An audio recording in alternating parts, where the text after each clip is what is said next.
Hi, my name is Gautam, and I actually stay in Markajgir itself. Like, I had this back pain. It's been 1.5 years. I have tried many treatments like chiropathy, oil massage, physiotherapy especially, but it didn't work out as much like what I expected. I strongly suggest homeopathy. You people can carry on with the homeopathy. Area Malkajgiri, and doctor name is like Nageswar Rao, and the clinic name is Neocare Homeopathy. ఓం నమ శివాయ. నేను మీ శ్రీకృష్ణ చాముండేశ్వరి మహర్షి ఛానల్కు స్వాగతం. శ్రీ క్రోధినామ సంవత్సరం 2024 June నెల ఫలితాలు ఎలా ఉన్నాయో తెలుసుకుందాం. సింహరాశి అంటే మఖ, ఉబ్బ, ఉత్తర 1వ పాదం. ఈ 9 పాదాల్లో జన్మించిన ఈ 3 నక్షత్ర జాతకులే మనకి సింహరాశి కిందకు వస్తారు. సింహరాశ్యాధిపతి రవి అన్నమాట, సూర్యుడు. అయితే ఈ యొక్క రాశి నుంచి జన్మం నుంచి ద్వితీయం అంటే కన్యలో కేతువు, 10వ ఇంట గురువు, 7వ ఇంట శని, అలాగే 8వ ఇంట రాహు. కాబట్టి మనకి 10వ ఇంట గురువు యొక్క ఫలితాలు శుభ ఫలితాలను ఇస్తాడు. అలాగే 7వ ఇంట శని శుభ ఫలితాలను ఇస్తున్నాడు. అదేవిధంగా కేతు ద్వితీయంలో కూడా విశేషమైనటువంటి ఫలితాలు ఇవ్వబోతున్నాడు. కాబట్టి అష్టమంలో రాహు యొక్క ప్రభావం వల్ల కొద్దిగా ప్రయాణాల్లో ఆటంకాలు వచ్చే అవకాశం ఉంటుంది, చికాకులు వచ్చే అవకాశం ఉంటుంది. కాబట్టి వాహన ప్రమాదాలు జాగ్రత్తగా మీరు డ్రైవింగ్ అనేది కేర్ఫుల్గా ఉన్నట్టయితే అది కూడా సమస్య క్లియర్ అయిపోతుంది. సో ఓవరాల్గా సింహరాశి వారికి చాలా శుభ ఫలితాలు వచ్చే అవకాశం ఉంటుంది. అలాగే మీరు అనుకున్న పనులన్నీ కూడా చక్కగా సమయానికి చేస్తారు. అలాగే మీకు రావాల్సిన ధనం కానివ్వండి, వీటికి సంబంధించిన పనులు కూడా చక్కటి ఫలితాలు ఇవ్వడానికి అవకాశం ఉంది. అంటే సరైన సమయంలో మీకు డబ్బు అందటం, అలాగే పనులు అవ్వటం, అలాగే గృహ సంబంధమైనటువంటి పనులు కూడా ముందుకు వెళ్ళటం, అలాగే ఉన్నతాధికారుల నుంచి, ఉన్నతమైన వ్యక్తుల దగ్గర నుంచి కూడా మీకు ఆహ్వానాలు అందటం, పదవి రావటం, ఇలాంటివి కూడా ఎన్నో జరిగే అవకాశం ఉంటుంది. అలాగే ఉద్యోగస్తులకి, వృత్తి వ్యాపారస్తులకు కూడా చాలా శుభ ఫలితాలు వచ్చే అవకాశం ఉంటుందన్నమాట. ఈ సంవత్సరం మీరు ఈ నెలలో చాలా విశేషమైనటువంటి, ఈ సంవత్సరం అంతా కూడా సింహరాశి చాలా విశేషమైనటువంటి ఫలితాలు ఇస్తుంది. అదేవిధంగా ఈ నెల కూడా చాలా మీకు అనుకూల ఫలితాలు రాబోతున్నాయి. మీరు అనుకున్నట్టు వృత్తి వ్యాపారాలు చాలా బాగున్నాయి. అదేవిధంగా రాజకీయ పరంగా మీరు చాలా బాగా ఉన్నతమైనటువంటి శిఖరాలను అధిరోహించే అవకాశం ఉంది. అలాగే మంచి పదవిని స్వీకరించే అవకాశం ఉంది. కాబట్టి ఈ లోపు మీరు చేయవలసినది ఏంటంటే, శివాలయంలో మహన్యాసపూర్వక ఏకాదశ రుద్రాభిషేకం అనేది ఒకసారి చేయించడం, అలాగే వినాయకుడికి గడ్డి అంటే గరికని సమర్పించటం, అలాగే సింధూరంతో కూడా పూజించటం వల్ల కూడా శుభ ఫలితాలు. లడ్లు నైవేద్యంగా పెట్టడం, అప్పాలు నైవేద్యంగా పెట్టడం, అలాగే ఆవిరి కుడుములను కూడా నైవేద్యంగా పెట్టడం వల్ల శుభ ఫలితాలు. ఇంట్లో కూడా మీ గణపతి విగ్రహం గారు ఉన్నట్టయితే చక్కగా గణపతి విగ్రహానికి ఈ యొక్క నైవేద్యం పెట్టి, గరిక నైవేద్యం పెట్టడం వల్ల కూడా మీకు శుభ ఫలితాలు వచ్చే అవకాశం ఉంటుంది. అలాగే సూర్య నమస్కారాలు, సూర్యునికి ఆర్ఘ్యం ఇవ్వటం, రాగి చెంబులో సుగంధ ద్రవ్యాలు, ఎర్రటి పూలను వేసి చక్కగా ఆర్ఘ్యాన్ని ఇవ్వటం వల్ల కూడా మీరు శుభ ఫలితాలు, విశేషమైన పదవిని పొందే అవకాశం కూడా ఉంటుందన్నమాట. ఓవరాల్గా సింహరాశి వారికి చాలా బాగుందని చెప్పుకోవచ్చు. శుభం భవతమే సదాశివం. ఓం నమ శివాయ. శ్రీమాత్రే నమః. నేను మీ శ్రీకృష్ణ చాముండేశ్వరి మహర్షి ఛానల్కు స్వాగతం. 2024 శ్రీ క్రోధినామ సంవత్సరం జూన్ నెల మాస ఫలితాలు చూద్దాం. అలాగే మనం చూస్తున్న దాంట్లో కన్యారాశి అంటే ఉత్తర 2, 3, 4 పాదాలు, హస్త 4 పాదాలు, చిత్త 1, 2 పాదాలు. ఈ 9 పాదాల్లో జన్మించిన ఈ 3 నక్షత్ర జాతకులే మనకి కన్యారాశి కిందకు వస్తారు. కన్యారాశి అధిపతి బుధుడు. అయితే ఈ యొక్క విశేషమైనటువంటి బుధుని యొక్క అనుగ్రహం వీరి మీద ఉంటుంది. అదేవిధంగా కన్యారాశికి సంబంధించిన దాంట్లో మనం గోచార రీత్యా చూసినట్టయితే జన్మంలోనే కేతువు, అలాగే సప్తమంలో రాహువు, అలాగే 6వ ఇంట శని, 9వ ఇంట గురువు. ఈ ఫలితాలు మీకు చాలా వరకు శుభ ఫలితాలు, అశుభ ఫలితాలు అంటే మిశ్రమ ఫలితాలు ఉన్నాయి. అంటే కేతు గురువుల యొక్క ఫలితం చాలా బాగుంది.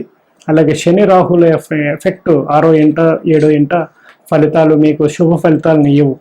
కాబట్టి జన్మంలో కేతు వల్ల మీరు విశేషమైనటువంటి తీర్థక్షేత్రాలను, చక్కటి జ్యోతిర్లింగ క్షేత్రాలు ఏదో ఒకటి మీరు ఈ నెలలో కానివ్వండి, ముందు నెలలో కానివ్వండి, రాబోయే నెలలో కానీ దాని ప్రభావం వల్ల వెళ్ళే అవకాశం ఉంటుంది.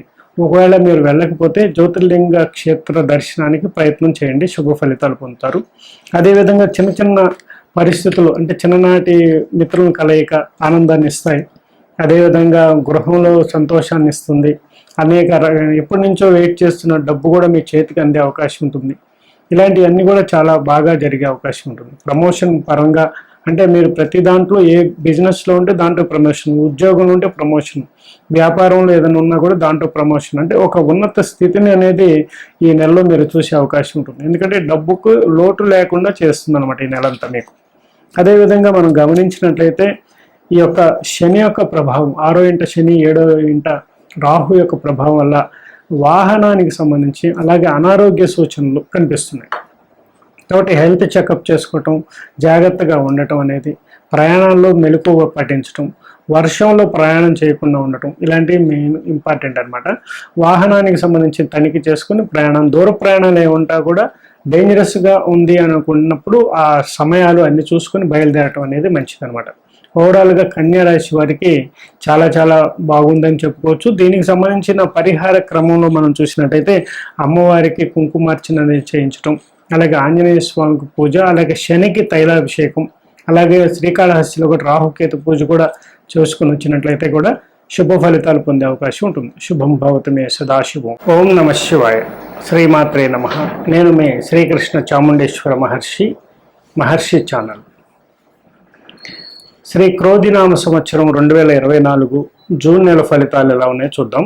రాశి ఫలితాల్లో మనం తులారాశి చూసుకున్నట్లయితే చిత్త 3-4 పాదాలు, స్వాతి 4 పాదాలు, విశాఖ 1-2-3 పాదాలు.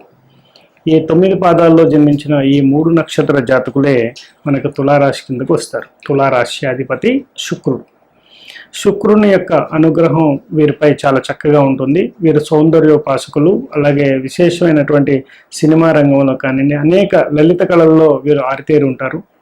ఇన్స్ట్రుమెంట్స్ విద్వాంసులై ఉంటారు. అలాగే సంగీతానికి సంబంధించిన అనేక వాటిల్లో వీరు ఆరితేరి ఉంటారు. చక్కటి నాట్యము, ఇలా ఎన్నో రకాలైనటువంటి విధానాలు వీరు పాటిస్తూ ఉంటారు. అలాగే వీరికి సంబంధించిన దాంట్లో బిజినెస్ పరంగా చూసినా కూడా స్త్రీలు కూడా ఈ యొక్క వ్యాపార రంగంలోకి అడుగు పెట్టడం అనేది, బిజినెస్ చేయడం అనేది, బిజినెస్ మైండ్తో ఉంటారు. అలాగే చాలా మంచి శుభ ఫలితాలు వీరికి రావడానికి అవకాశం ఉంది. అయితే మరి ఈ యొక్క గోచార రీత్యా ఎలా ఉంది మనం చూసినట్టయితే గురువు అలాగే శని రాహుకేతువుల యొక్క గోచారం ఎలా ఉందో చూసి దాని ప్రకారం మనకి ఎలా ఉండబోతుందని తెలుసుకుందాం.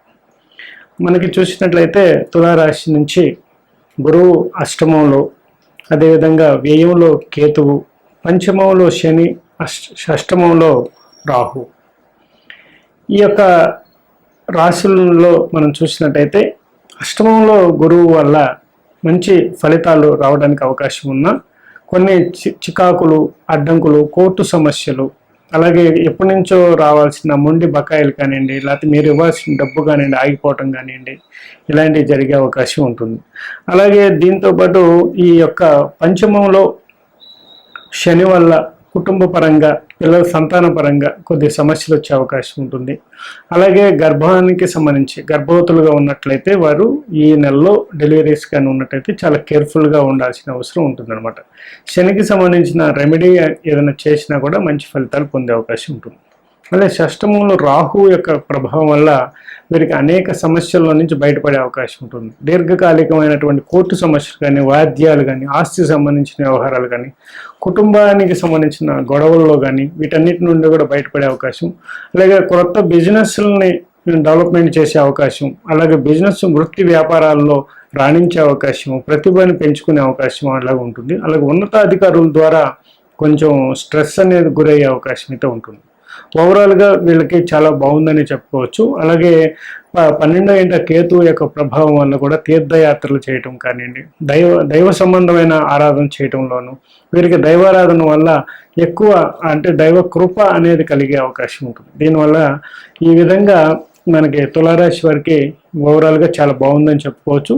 దూర ప్రయాణాలు చేసేటప్పుడు మటుకు కొంచెం జాగ్రత్తలు పాటించాల్సిన అవసరం ఉంది. అదేవిధంగా రాజరాజేశ్వరి అమ్మవారి యొక్క దర్శనం, అమ్మవారి యొక్క దర్శనం చేసి అక్కడ కుంకుమార్చన చేసి రావడం చేయండి. అలాగే కోర్టు సమస్యలతో బాధపడుతున్న వారైతే మటుకి రాహువుకి సంబంధించిన రెమెడీ, అదేవిధంగా శనికి సంబంధించి అంటే డెలివరీకి రెడీగా ఉన్నట్లయితే, అదే ప్రెగ్నెన్సీతో ఉన్నట్లయితే వారు చేయించవలసిన రెమెడీల్లో శనికి దానం, శనికి తైలాభిషేకం, అలాగే వికలాంగులకు, వృద్ధులకు, బదిరులకు అన్నదానం కానీ వాటికి కావాల్సిన నీడ్స్ని మనం సమకూర్చినట్లయితే కూడా చాలా శుభ ఫలితాలు వచ్చే అవకాశం ఉంటుంది. శుభం భవతు.